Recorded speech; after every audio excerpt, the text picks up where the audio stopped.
Tuning in. In this video, we're going to run through the 22-23 SWP K12 application workflow. Note that when this is active in production, it is not yet. The 22-23 application year is not yet opened. But when it is, you will see the application due date listed at the top of the page. This is not the actual due date. I've just used this as an example for the sake of this video. But understand that that is a hard deadline. Should you try to submit your application at 5:01, the system will not allow it.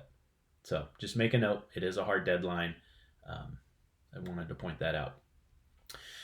So when available, you would click the Create 22-23 Application button. That would then take you to a modal where you would identify the pathway improvement name and identify the lead agency. Once you do that, an application will be created. I've taken the liberty of creating one and seeding it with a lot of information to just for the sake of this video, so it goes quickly. So I'm going to click on that. I'm taken into the workflow step. If you've used Nova before, this will look very familiar. Each step has validation, which will need to be passed before you're able to submit your application.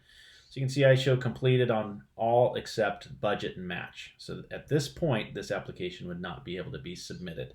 We'll need to resolve that, and I'll show you when we get to the budget and match step how to do that. So the first step would be pathway identification. So our plan has come across from the modal, which where we created this plan. We would identify the region in which we're applying for funding, and then our effective start and end date. In addition, we'll need to check all of the assurances, make sure that you read those. There are some links to the ed code if you need to familiarize yourself with that. If I were to uncheck this, you'll see that I now show incomplete, and I also have this error stepper that pops up. So if you're ever unsure why your workflow step shows incomplete, just click show, and then the system will take you right to where it finds the error. So I check that, I show completed, and I can move on to the next step.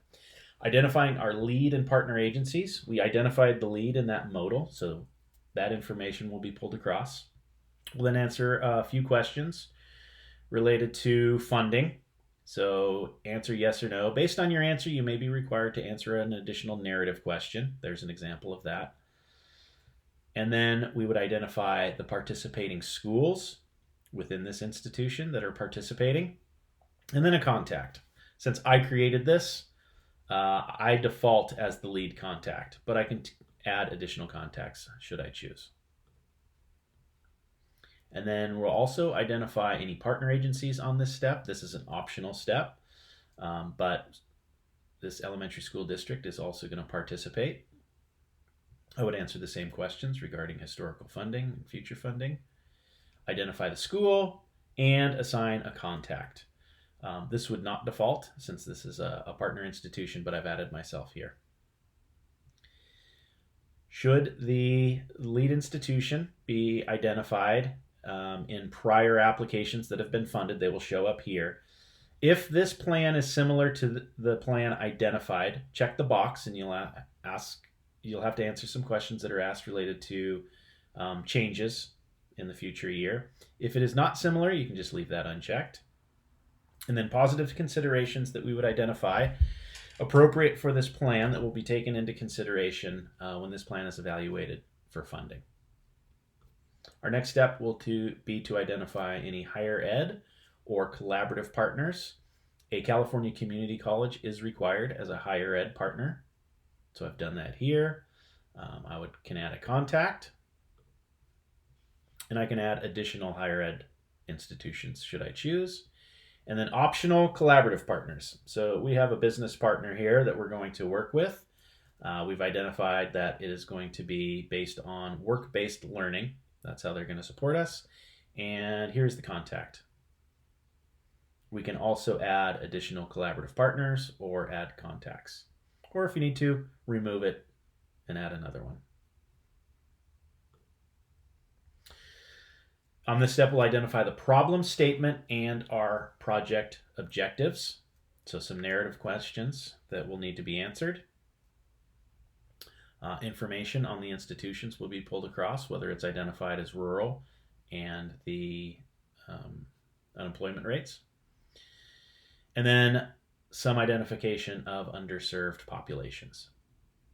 Answer yes or no. Cool. Now we are going to identify the sectors. We're using the CDE sectors here, so you would identify all that apply. And then the system will do a crosswalk to the CCC sectors as well. This will be done automatically. And then our pathway design and purpose. So I would identify the pathway. And then within the pathway that I've selected, I'll choose the pathways involved from a drop-down list. So as you can see, this is a multi-select. I can add more than one. And I can also select multiple pathways. Onto our work plan. So what are our strategies? Check all that apply here. I've identified it as work-based learning. Answer some questions around our plans. Identify any other CTE funds that we're going to leverage in support of this work. Many are listed, but if the one you're going to leverage is not listed, simply click Other, and you can write in the name of the fund there. Now we're going to build out our budget. So I've just done a very simple budget here for the sake of the video, but we have a $30,000 budget. We would do that by institution. There is a narrative question that we will answer for every object code where we've placed a budget item. And then on to the match. So there is this card up top which does some roll up, shows us what our budget is, the max that we can request, and then a match calculation. So right now we have $65,000 in match. That is $1,000 short of the required match. So you'll see we have $60,000 in the 1,000 object code as far as match is concerned, and $5,000 in capital outlay. We're $1,000 short. So if I were to bump this up to $6,000, great. We pass the validation, error stepper goes away. No red text above is a good thing. We can add additional institutions that are going to contribute match, and then we have a few breakdowns of our budget. On to supporting documents. There are required supporting documents, and those will be listed. So the high quality CTE evaluation for the institutions is required, as is a statement of assurance. So I have added those for the sake of the video. To add a document, you would simply click the modal, select the institution, select the document type, find the document on your computer, and click the upload button. But I have satisfied all the required documents, as we can see by the green check. And then our final step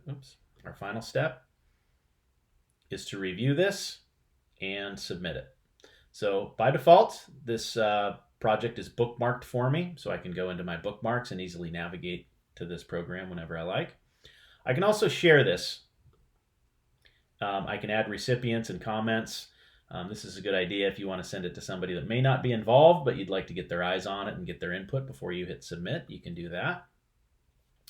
Scroll through, just confirm everything looks accurate. And if so, let's submit it. By clicking submit, you want to read that, and if you agree with all of the text there, we have successfully submitted our application. Great. One item to note, you can submit and unsubmit and make changes to this application all the way up to the deadline. Thank you very much.